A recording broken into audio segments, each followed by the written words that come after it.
I thought each of us will take a minute to say something, in kind of in our related fields about what we just saw. So I just wanted to say, I wanted to connect it to our exhibit across the way to show the influence of illustration, 19th century illustration in particular, Gustave Doré's illustration on this film, and to help us think a little bit about how, how illustration kind of fixes the visual tropes, the way we see literature, right? So that it's a form of nonverbal criticism. So it's interpreted visually for us. And so once we access it visually, particularly with important engravers like Gustave Doré, who was very prolific and illustrated many different works, like similar influence on, for instance, Don Quixote and Paradise Lost, that your visual entrance into the text informs how you read it. Well, as you can see from the poster, the one I mentioned before, the one with the week-long stand there, using a Gustave Doré engraving, and this is a contemporary response from a viewer of the film in 1911. If Gustave Doré sketched the best graphic commentary on this poem, this film has brought Doré's work to life. And it's in many ways not only an adaptation of Dante's text, but also a visual adaptation of Doré's illustrations. And you can see this from some examples of how the composition, the characters, the placement, all influenced by Doré's engravings. So it shows you the power of those 19th century illustrations. There's a similar kind of movement with Shakespeare, early Shakespeare films, where they would draw on 19th century art and illustrations for the way they staged it. So it makes sense that film would, and maybe the film scholars have thoughts on this too, when the film would go back to the previous visual medium that kind of represented visual literary texts. So again, you can see how, and this is just this is Canto 5 and 6, so it's throughout the entire Inferno, although I think as it gets deeper, it might get liberated a little more from Doré. But you can see how it influences the way it's staged. That's why you get a lot of these long shots, because they're trying to replicate what Doré's doing there. So that gives it kind of epic sublime feel, but I think in some ways it restricts the access to the personal journey of Dante.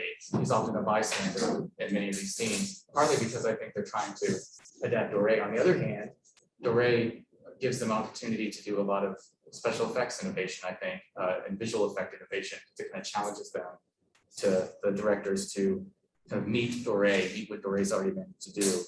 So that's kind of so when you go to see the exhibit and see Doré over there, you can see just how the lingering influence of visual art on films and on the way that and now film being the preeminent visual media, that kind of fixes the way we see literary text as well. All right, that's what I want to say. Okay, well, I'll use that as a transition then, because thinking about why Dante and why this visual reference, a lot of it has to do with kind of the journey of cinema as, a new art form. And part of that comes from like the birth of cinema, or the beginning of what we think of as cinema now. So there's always been moving images, right? That's always existed. The technology has developed. So what we think of as film, like the sort of start of cinema, is 1895. And the first decade of film is really just like the cinema of attractions, is kind of how we think about it a lot. And that's a term I'm borrowing from Tom Gunning. But the idea was just the technology itself was so cool that you didn't like have to do anything with it except show things, right? So there's like films of babies eating meals, films of people like gardening. There's just like all these sort of things, but like the idea was it was just so cool that you could see the moving images. And so part of that like interest in like just the spectacle of the technology meant that like film was often just exhibited at like fairgrounds, right? Like you would go to see, I don't know, I think in Italy, the coming of the cinematograph, which is the French technology for film, was accompanied by like they called it like a snake man and like a singing woman. Like they had like all of these other attractions, and it was like also we had this thing that you can see moving images, right? And so film was not art. Like it was just like a silly sideshow, kind of like, oh, that's cool. Like look at, we can make the movie pictures and we can project them, but it wasn't considered art. And so after like sort of the first 10 years of this, or a little bit less, there's this move to kind of get people to take film seriously as art. And as much as I'd like that to just be about art, of course, it's also about how do we make more money off of this? And how do we make more money off of this? we get rich people to want to come see our art. So how do we get rich people to want to come see our art? We appeal to what they already think of as art, literature, engravings, drawings, paintings, things like that. So that's kind of where this adaptation comes in. And the only other thing I'll say, because I'm trying to keep it brief, as I give you the first 15 years of film history in like 5 minutes, is that specifically in Italy, Italy kind of comes to its own national production later than most European countries. France really dominates the scene, both in Europe and in the United States. And so Italy comes a little bit later and doesn't actually put out their first like fiction film until 1905, which is about 10 years into film history. So this film is within the first decade of Italian film, and it really is part of that kind of transition from film as kind of like a sideshow spectacle technology for, you know, honestly, just for more for the working class, to film as like a serious art that rich people would be interested in. And I'll leave it there, but I'm happy to talk more about this because I love it. I don't really have anything to add much because Dr. Wessels is the film historian here. I mean, I think that both Dr. Reid and Dr. Wessels have set this film up well. It's interesting to adapt this particular story though, because it lends itself well to having these like particular scenes, right? And I think some things we notice if we look at the film more here this week, like early cinema, is that continuity editing, as we understand it now, doesn't yet really exist. Like if we think about how the camera treats the cinematic space here, it's just cutting from scene to scene, right? And I think the Inferno sets itself up well for that. If we think about like what camera movement did you see when you watched this? There were some pans, right? That was like about the extent of it. So many of the sort of elements of film language as we understand them today didn't quite yet exist. But, you know, we did have all this excitement of creating these fantastical scenes. And I was thinking of the sequences we get from the film, it was like the bathing scene and then the servant set. Those sets were just so incredible. I think it's also worth pointing out that, like in the beginning of this film, we had a lot of shooting on location and sort of like natural scenes. And the difference, striking difference between this is pretty interesting. And cameras were really big back then. So the fact that they're lugging a camera around these mountains, really, I think that was very striking to me, actually. So pretty cool scenes. I'll pass it on there. My observations are very dependent on those who come before me, but one thing that, going back to Dr. Wessels' remarks about early film, that strikes me when watching this is the difference between a medieval manuscript, especially a deluxe medieval manuscript, talking about the kinds that were produced for the rich or commissioned by the rich. If you look at 13th and 14th century deluxe manuscripts of Dante, they're full of vibrant, colorful images of text, and so the poem, scribes and artists were quick to, given the availability of expensive materials, make really great visual artifacts of the text. And then an interesting thing, I would be great if I got slides, but I just thought of this. When you go from that to film, it's very much like going from that to early printing press. Medieval manuscripts are take an extremely long time to make, and the more fancy they are and expensive they are, kind of the more sublime they are. They can be like a cathedral in book form. And then when the printing press is invented, everybody wants to use it for the most important texts. And so the texts that get produced by the printing press are kind of like this film, black and white, minimal, if any, illustration. It took them a long time to figure out how to illustrate that alongside little type. So you get this cultural product of the medieval manuscript, which is totally gorgeous. And then this kind of new but clunky technology that everybody's gaga for. And it kind of reminds me of this, and then one of the attractions of this is that you can still see how new and exciting film is to the people making it. The same way early printed books, it was like, wow, I can make like 50 copies of this in the amount of time it would have taken me to make one by hand. The trade-off is really interesting. To us, it seems kind of crazy. Like I'd much rather look at a hand written, hand painted, illustrated Dante than like this today, printed edition. But the new technology is so full of energy that you shift and catch a different kind of energy off it. And even the clunkiness of this movie makes it exciting. Yeah. Just building off that, even in the clunky moments, you start to see glimpses of the evolution of that film language, right? So as Dr. Holtmeier is saying, it's quite a static camera, but when you do see that I'm just struck by that pan when you see Ugolino. They walk down to the bottom of the frame and then it pans down. You see his reaction first, and then pans down to the blade feast. I mean, that's quite a sophisticated, I think, kind of visual reveal. And the viewers of that time were ready for it too, as I was ready to see it. So it's like building on that anticipation. And I thought, I read somewhere this was some of the earliest examples of flashbacks as like the analepsis is a kind of a form, so stories within stories, a visual story within it. And the way you use flashbacks I found fascinating, especially as I was kind of doing a checklist of what it was rendering. Like it's quite a literal rendering. I mean, but at the same time, and this might be a question that will be asked, there's some elements left out, or maybe egregiously, like one of the most significant scenes in the whole poem is left out.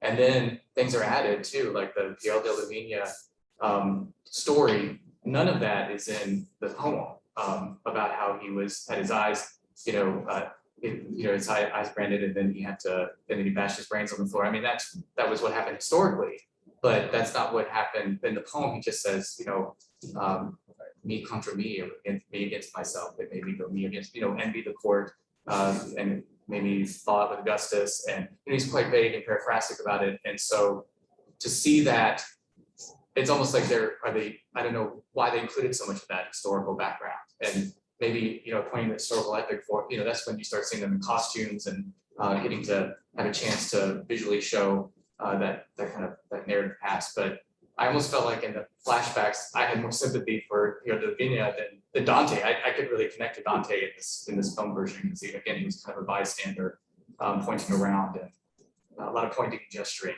and Virgil looking very patrician and standing there. So. I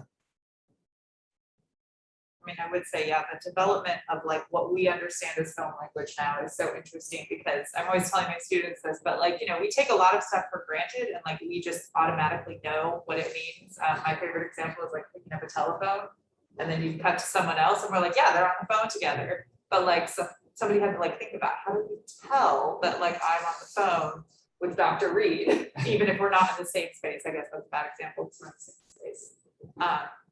And so thinking about how they create that language and also how they use the literary cues to do it. And I think in this case, I noticed, to pick up on what Dr. Holtmeier was saying, how they use stage cues, right? How they use like sort of theatrical acting, and a lot of the sort of like, they borrowed a lot of the visual and like the movement based stuff from like what you would see in a stage performance.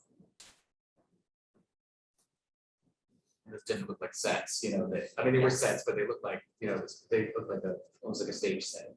Yeah, and the sort of like long shots, extreme long shots, really emphasize that audience perspective. Like this is unfolding for you, not unfolding just like, oh, we happen to be there.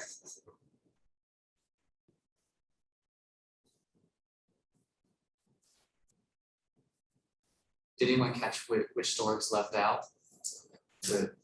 The grievous one. I mean, the soothsayers weren't in there, but maybe my Dante students know. And it's a big one. It's one of the most important scenes in all of Dante and all of Dante's Inferno. Yes, Daniel? Is it the Pope? No. Well, Pope, yeah, but there's not. Yeah, Pope's there, but not. He's not, yeah, that's not the encounter that the Cantor, I think Cantor 19, this Simon Yeah. right? Yeah. Yeah, it's not as, it's not, there's kind of like there in the, once they got to the fraudulent, just kind of skipping past, quick little visual cues. Like there was no encounter with Ulysses, for instance. That was quite an omission too. Like you saw them down there, but not the encounter. Nico? The Latines. Yeah, the Latina Yeah. scene. I mean, that's a scene in the Circle of Violence where he has an encounter with one of his mentors and figures, and it's one of the top 4 encounters in the whole Inferno, but not at all in this. Someone in the rendition. web. Someone mentioned. Someone in the hi, who chat. said that? So kudos. And he did give that, I mean, Latini's prophecy was actually part of the trio prophecy he received too. So that was, I don't know, that was pretty important, wasn't it? It was, and I'm interested. I went back to look at the record of the scenes from the original. I was wondering maybe it got left out because there are different cuts to this, but it was never included in the. And there has to be a reason for that, and I dare not speculate at this point, but it's just it's a significant innovation. Have you had any thoughts about that, Thomas? Because I mean, that's just Yeah, I It's just- wonder that too, the sort of scandal attaches to the relationship with Latini and. Yes. It's in the sodomite section. yeah. I wonder if that's part of it. And I wonder if that was just something they didn't want to try to handle or represent. And or try to visualize.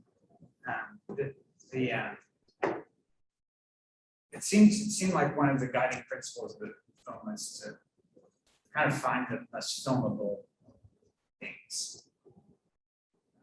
And so much of the Latini section is dialogue, Yeah, that makes sense. that might have, maybe, It's not much spectacle now. and there's a lot of body gore and a lot of nakedness and stuff. I can't really gauge how they did or didn't avoid certain sexual topics. But I can imagine that would be the last one they want to tackle if they can help it. Mhm. 1911, with it wanting to appeal to large audiences. Yes, going back to Dr. Wessels' money point, right? Yeah.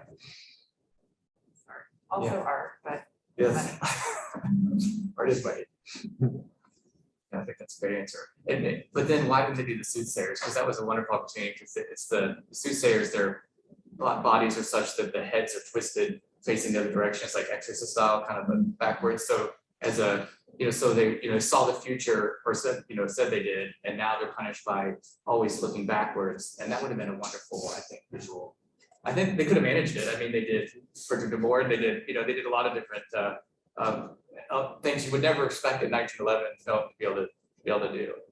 So, what was the most metal part for you out there? Okay, the Nar, Ugolino. I agree.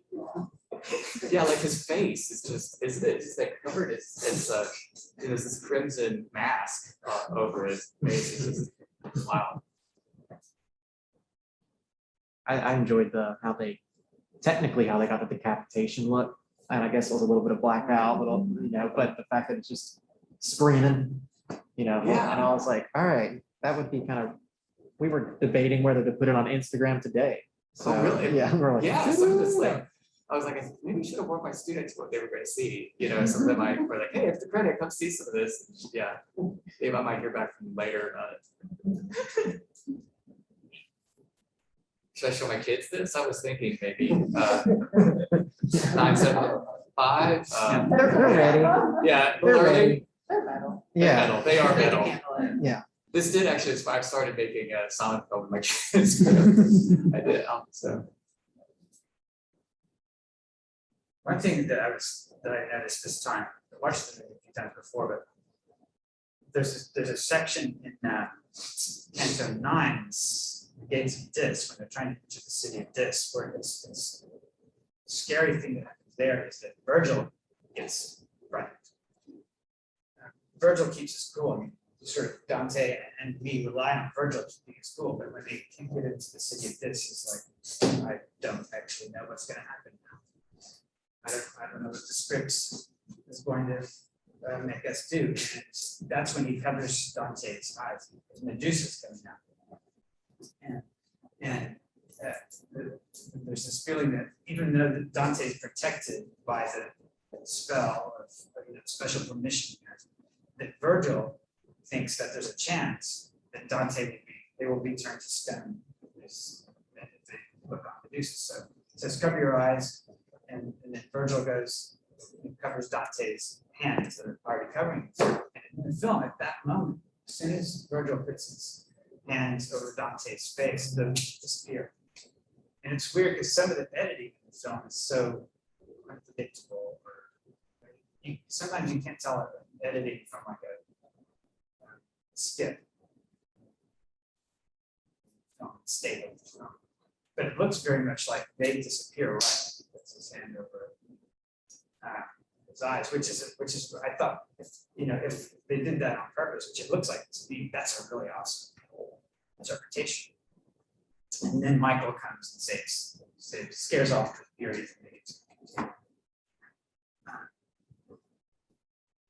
That's a pretty pregnant moment in the canto, because that's right after Dante turns to the reader and says, "You who have a sound understanding, consider the strangeness that lies behind these verses." And then that happens. So it looks to me like a really sensitive attempt to portray the mystery of city of distant. Yeah, building off that what I didn't know if it was intentional or not. So this Virgil is almost hilariously self-possessed the entire time, right? It's like this memorial statue of again patrician dignity, just standing there, gesticulating and pointing where he needs to go. But at the very end, I don't know if you noticed, when he trips as they're walking out, and I don't know. I mean, that could have been unintentional, but it just seems odd with him, and it made me think of the fact that he ever at the point, at these moments in the Inferno it happens, but definitely as soon as he hits Purgatorio, he starts losing his power and his he's not as great, as formidable a guy, because he doesn't know where they are really. He has to ask directions, for instance, and and so he, it's that little moment of kind of a vulnerability that I saw that I wondered was intentional, and so that would be quite a significant, I think, reading. That they're not just rendering Dory's images, they're also thinking through the poem's interpretive history and the development of the characters, which is, but again, it could just been true. But it's still like readable. Yeah, it's still legible. Yeah, it's still readable, right? Yeah.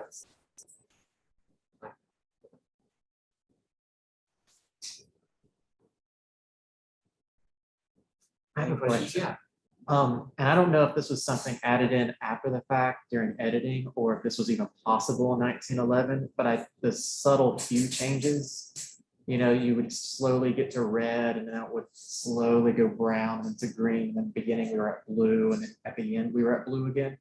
And I didn't know if that was something that we would have seen in 1911.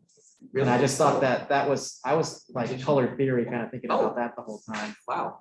Sometimes when we were really talking fire, it was a lot more red, and then sometimes when it was we were thinking like, oh, it's like that, and then ice was a lot blue. But the whole time I was like, I wonder if that was added in with the music, or if this was what we would have been early in the very original would have been saying.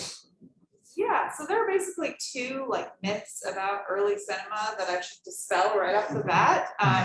Color was always possible. So tinting, which is what we have here, just washes over the entire frame, but you can find films where they actually hand painted frame by frame to create color in the film. So yes, color has always been part of early cinema. We just don't often think of it that way. But yeah, and then early film always had sound.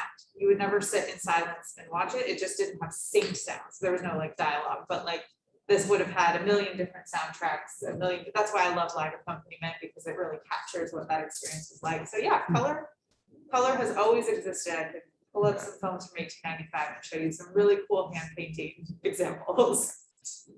Yeah. but it's used for different purposes, right? Like sometimes it's like, oh, we tint it blue to signal night or red to fire. So sometimes it is tinted Yeah. for these particular purposes, but sometimes it's just maybe more of like, yeah, it could be like for a time of day or just for like a mood. But ultimately, Which yeah, seems each more level and certain circles kind of had their own color to them. so. Yeah. Yeah, I love that, because it's, that made me think of like the heretics, where the flames are, that's where it's tinted red, and I noticed as they're having this factional conversation, Farinata and Dante back and forth, this kind of back and forth, tit for tat, that the flames start escalating towards the end too, so it's like, again, maybe like a visual representation of kind of like intensification there, and that I love that the tinting was part of that expressionistic tableau, yeah. I'd like to also add, that's a great note because I'm a little biased because I just talked about this in class, but up there is Canto 19 in Simony.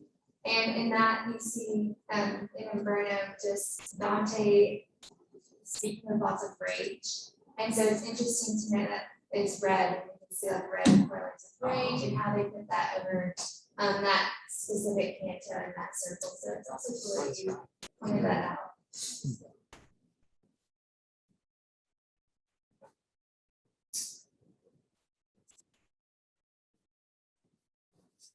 I was wondering your thoughts at the very end. So you have the moment where they walk out and they see the stars, right? But in the film, they made the choice to make it hazy and kind of stayed in hell. They exit hell, but we're still from that perspective. So what do you think that that's kind of commented on, or do you think that was fully intentional, or because I was expecting a moment where there would be a last scene where it's up at the sky, but you don't get that. Actual stars, yeah, because that's how the poem ends, so Stella. In fact, all three of the Cantica, the Purgatory, Inferno, Purgatory, Paradiso, all end with the word stars. So that's quite a important decision not to have stars and still to make it, the exit point still look like a gaping hole. Even though there's some lightness, I guess, there, so, but that is, I think that made me think a little bit of, I was kind of thinking of even Monomyth a little bit there with the, but yeah, any thoughts about that, like not having the stars? Yeah. That's such an important point, like, it's so, the poem, as fun as Inferno is, by the end, it's so claustrophobic, and you just want to exit out and see the stars once again, and there's something about that release that this poem, the movie doesn't give us. Yeah, I can't think of a good answer. Are they trying to set up a sequel? Franchise. Yeah. Always a sequel. They're thinking about Yeah, it. exactly, there we go, there's that many again. Yeah. Yeah, I don't know. I'm confused. That's a great question. I wonder about that. I'll have to be thinking about that a bit.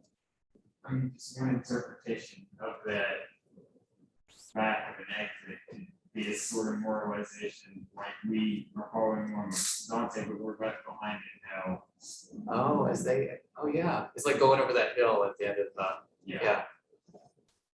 I like that.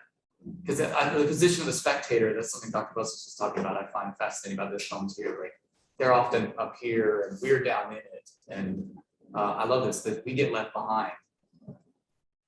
So, because the memories of hell linger, because we won't forget some of these images, right? I don't think. I won't. That's interesting about the spectator, because it's like Dante is a spectator, right? So it's one more removed. So if you look at painting or if you watch a film, there's multiple layers there. So I hadn't thought about that. That's interesting.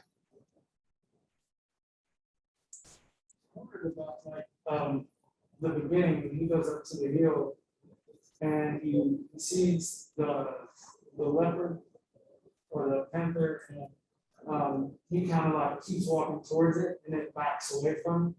But then he goes down and the lion stands with pride, is like up on top of the rock and doesn't move. And then immediately lust or the wolf chases him. Yeah. And then you can see him come to the limbo. Is there a reason for that? Yeah, I Is it kind of like the contrapasso thing, because lust chases, and then pride, I don't know. yeah, I also found it interesting that, I mean, those three beasts, they that's another interpretive crux. What do they represent exactly? And it's interesting that the title card is like, lion equals, she-wolf equals. I found that it's like guiding your allegorical interpretation of that scene. But the she-wolf has more presence in this narrative. So the fact that it's chasing him and is the last one that he sees that Virgil even gives a prophecy about it, that there's this sense that maybe that's why there's more emphasis, but I mean. Well, I was thinking that the way they did it sort of technically supports that, because the leopard and the lion were the puppets. But they got a dog. Yeah. And the dog is, of course, animals are gonna, probably have some trainers on hand, but like, it's kind of like, here, we're gonna let the dog go now. And it's perfect, it was perfect, because it chases him away, and lust is like it's kind of the worst three, it seems, in my reading of the film anyway. The one that Dante would be most worried about, identifying with. And I think I just thought it was a great touch that it shows up again at the beginning of the next shot. It's still chasing him. So it's partly the filmmakers sort of showing the different intensities of those animals, but then also just the fact that you've got a live dog. It's keepable shots with the dog.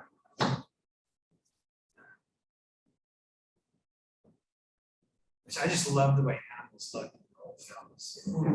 It's really all adorable. Have some early animal films for you. Oh, yeah, we need that carnival. I like the black plastics later with like the wax tail, so it's like. Yeah.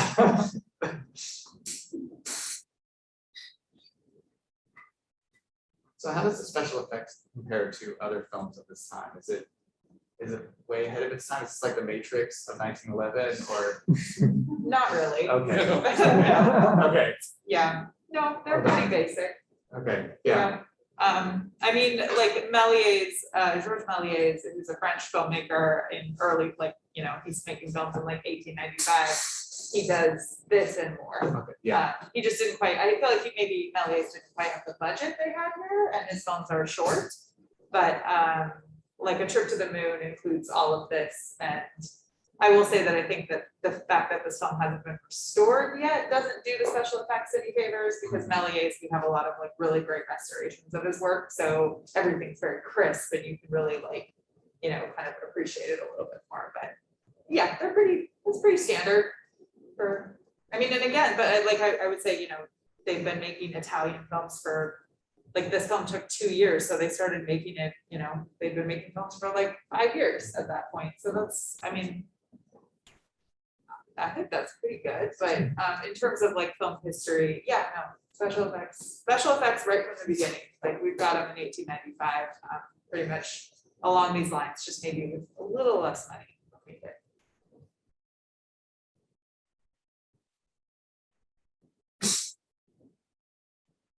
Do you think there's a reason that this film hasn't been restored?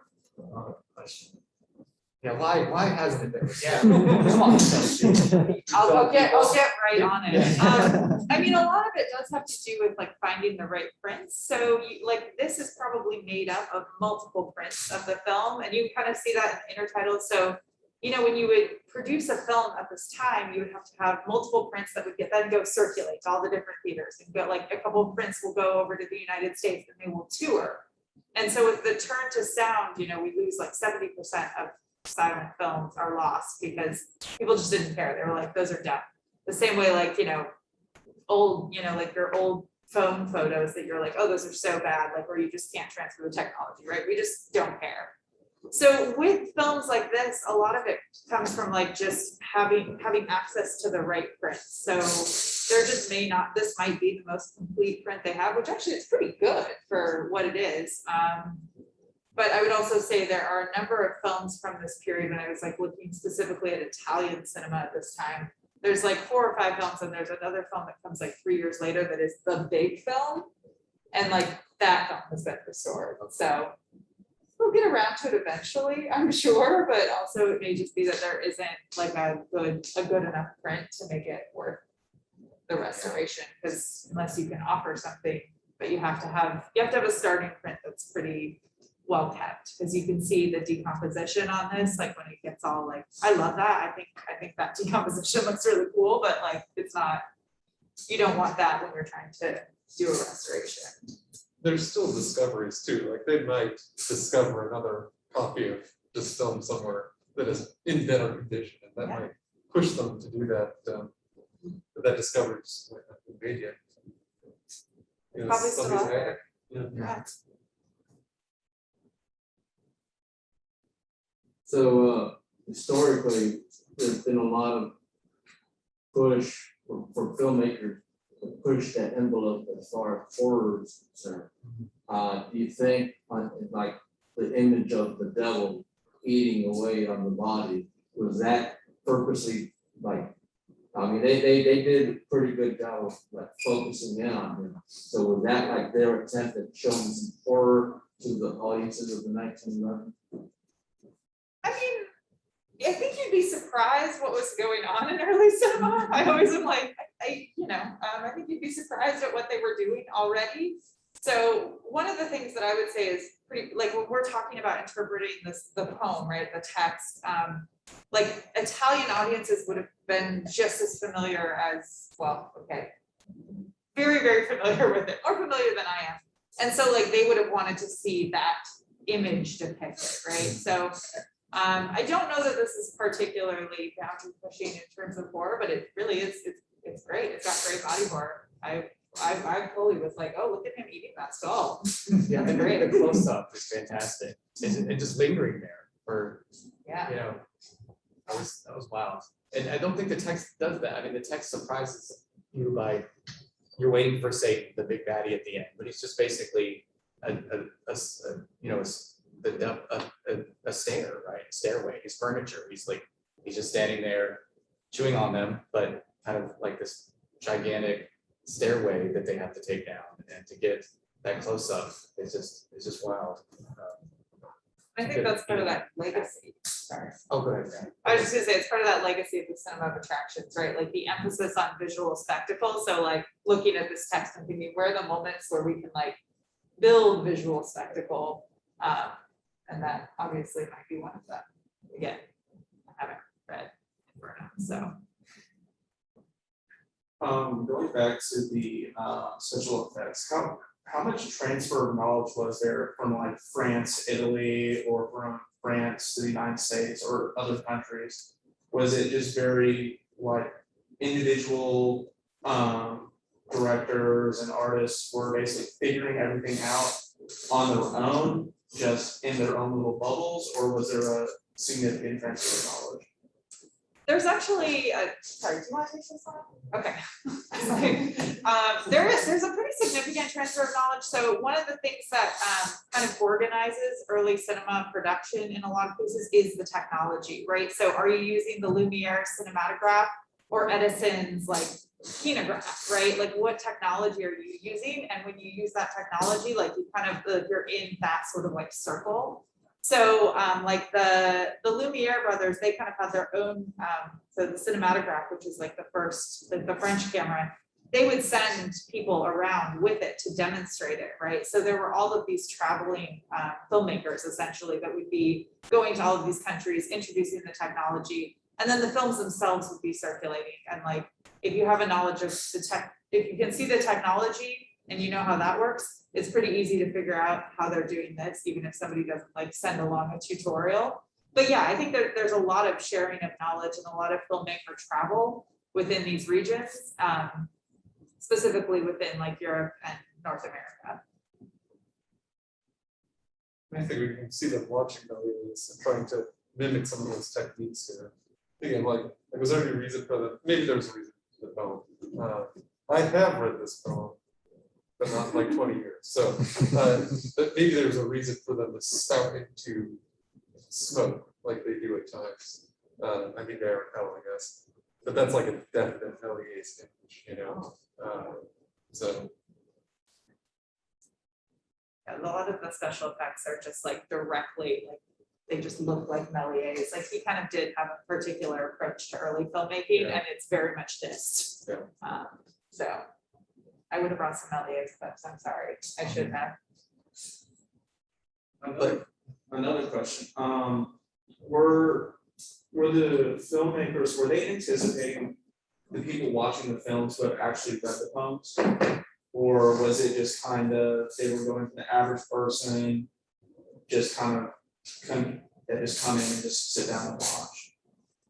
So I think one of the things that's key to that is that film is much more global at this point because of the use of intertitles. So the English intertitles would look different than the Italian intertitles. So I would say, and that's where you get a lot of the information. So I would say they would assume an Italian audience that I think would be very familiar with this.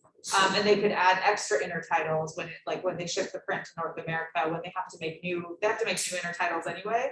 So they could add more contextual information for like an English language audience who might not be as familiar. So when I was talking about prints earlier, it's not like it is today where there's like, you know, the file that circulates to all the different theaters. And when you go and see the Green Knight in Johnson City, you're seeing the exact same Green Knight that you can see in New York City, right?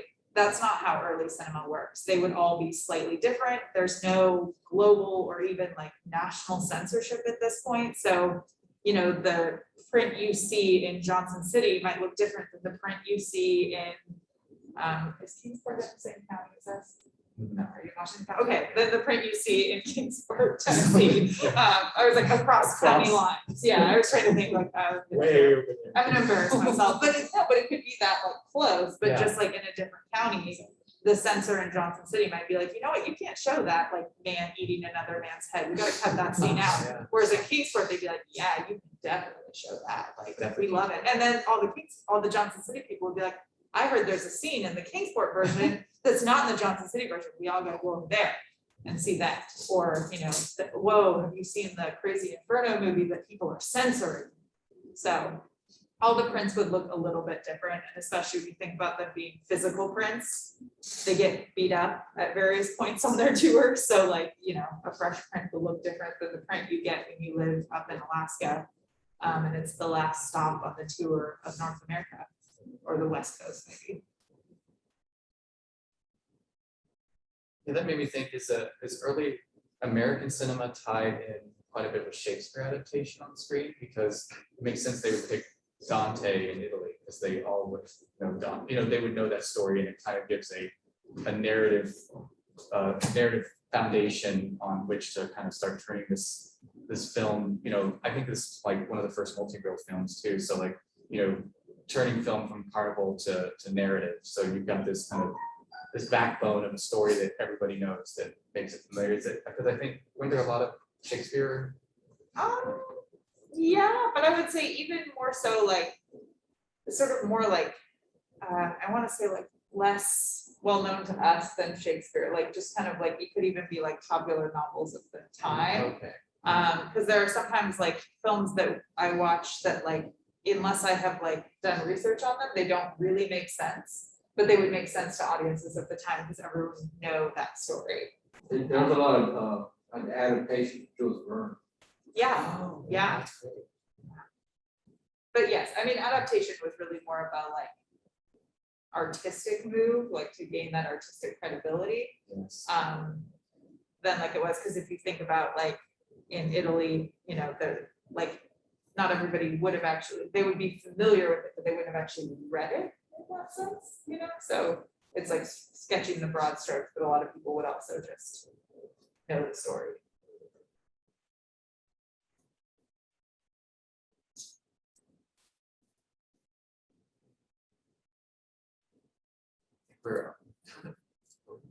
Aren't we?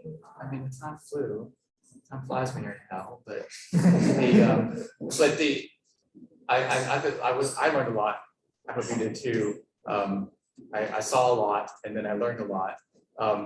You know, if you want to learn more about early film, you should take Dr. Wessels' film history class. You should be a film minor, because Dr. Holtmeier and Dr. Wessels are on the film minor. If you really thought Virgil was fly, then you might want to have a classical studies minor, which Dr. Thomas Fox oversees, and he teaches medieval lit, which gives all the context for Dante and his world too. So I mean, if you're into this kind of stuff, there's some venues for pursuing it further. Literature and language. We do Literature it and all. language. We do it all. Yeah, Look at this. we're metal. Yeah. We're metal.